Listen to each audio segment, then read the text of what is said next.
Welcome back to VET S.O.S. I'm so honored to be sitting down with JoAnne S, who's served in the United States Air Force for over 31 years, which I can't even imagine. 20 and out was my deal.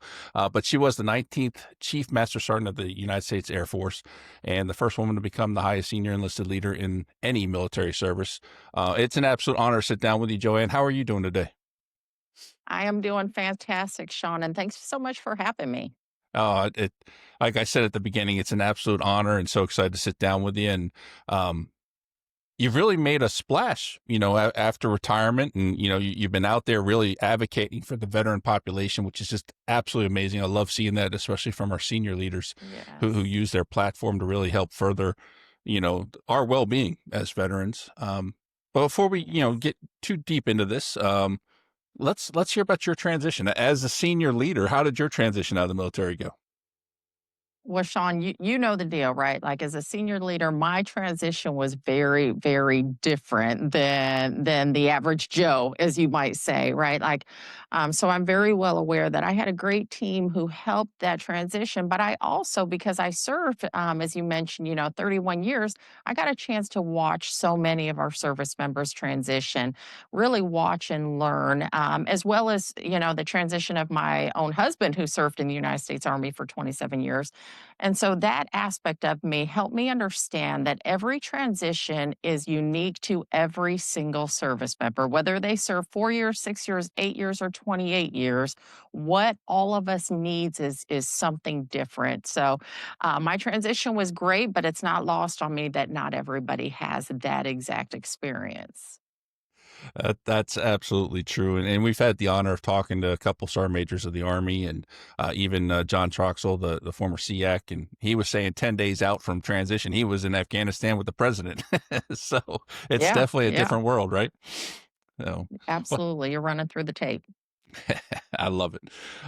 Okay. So, um, as you moved out of the service, what gave you that desire, other than being a service member and a veteran now yourself, to continue to Yeah. advocate for the veteran community?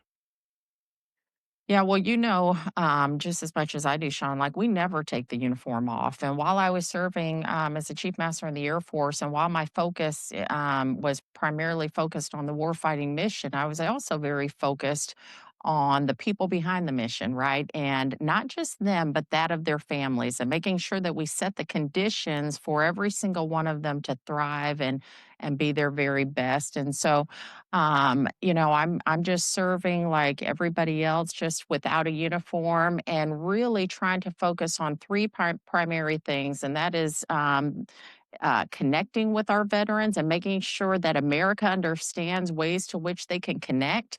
Opportunity, thinking about all the opportunities that our veterans have and what they bring to the table, and making sure, again, that America's companies really do understand that aspect of our veteran community. And then, lastly, just care.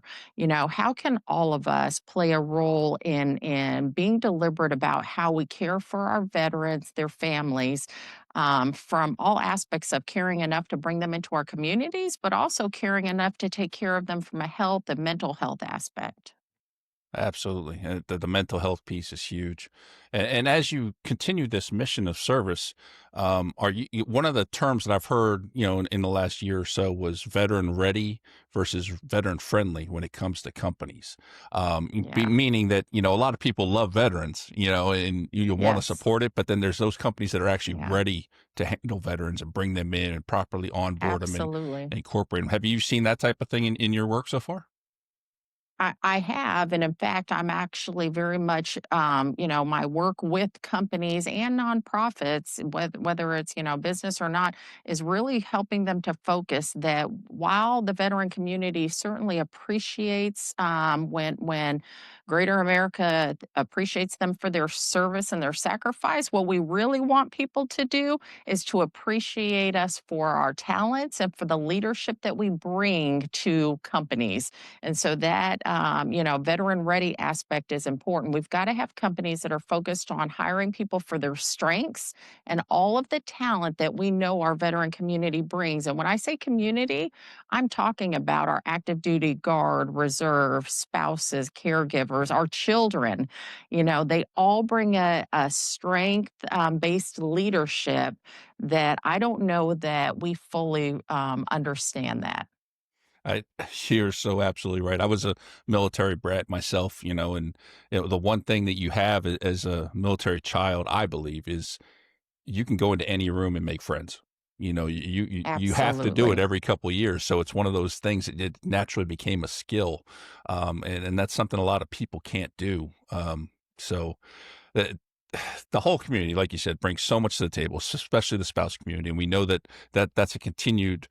I don't want to call it. It's not a weak spot. It's a kind of a sore spot, if you will. Like we're not getting the support Yeah. necessarily we fully need it in that development. Yeah. But Shawn, one of the things when I retired, probably 3 months after I retired, I was scrolling on LinkedIn real quick, and I happened to hear from a senior executive with PMI US, and they were highlighting their white paper that I actually read, by the way, and it's called Serving Those Who Served. And here I am, a senior military leader, just fascinated that a US company thought to do a white paper, really listening to the needs of the veteran community. It's called Serving Those Who Served.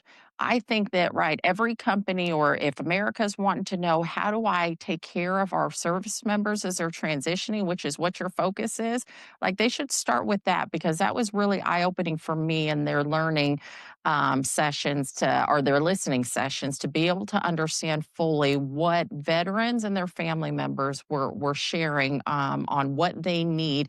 And here's a company again who really is putting their money where their mouth is and getting after that. that's fantastic. I just wrote that down. I'm gonna go find that, and there's a couple of organizations we've talked to that would love something like that too. So I'm gonna make sure we get that shopped around. Um, Absolutely. that's USPMI.com. okay.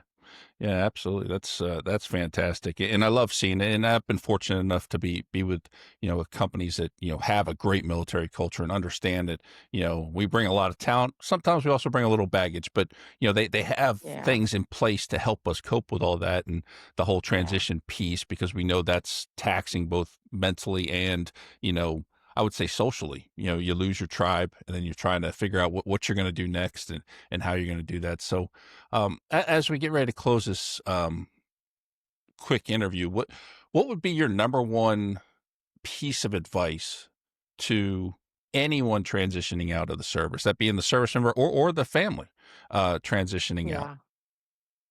I think my advice to our service members and the family would be, your identity is not in that uniform alone, right? Like you're still a son, daughter, mom, wife, dad. And so think about your identity that way. The other thing that I would remind them is, never discount the strengths and the talents that you bring to the fight. Like all of us, like no other organization in the world, by the way, trains 100% of their workforce, but you know better than I that the US military does. It doesn't matter what branch of service, we train people from a sessions training. They get topped off with professional military education, coaching, development. And so we know the strengths that we bring to companies. And my kind of advice to companies too is, make sure that you are spending time getting to know the veteran community. And back to your point on making sure that you're ready to hire people because of those strengths. And then to community members, just, embrace our veteran community. We know that when we include our veteran communities in the workforce and in the community, it is a win for America. If you have a strong military, you have a strong and resilient nation. And so, thanks, Shawn, for the work that you are doing to help bring that to light. And I look forward to having a longer conversation with you and your audience. Absolutely. So looking forward to that myself. And we want to thank you so much for your time today. If anybody wants to try to get a hold of you or reach out to you, is there a best place that they can try to do that? Absolutely. Tell them to connect with me on LinkedIn as well as Instagram. There's some fake profiles out, but they'll be able to find me. And then again, just tell them to go read that white paper. It's really a great starter point. Absolutely. And to today's social media world, it's something special, isn't it? Um, That's in part two of our conversation. there you go. All right, JoAnne, thank you so much for joining us today. And we want to thank everybody for tuning in today. And we please ask you to follow, like, subscribe, share these interviews with people, let them know what resources are out there for them. And as always, don't drown the sea of transition. Grab the VET SOS Lifeline.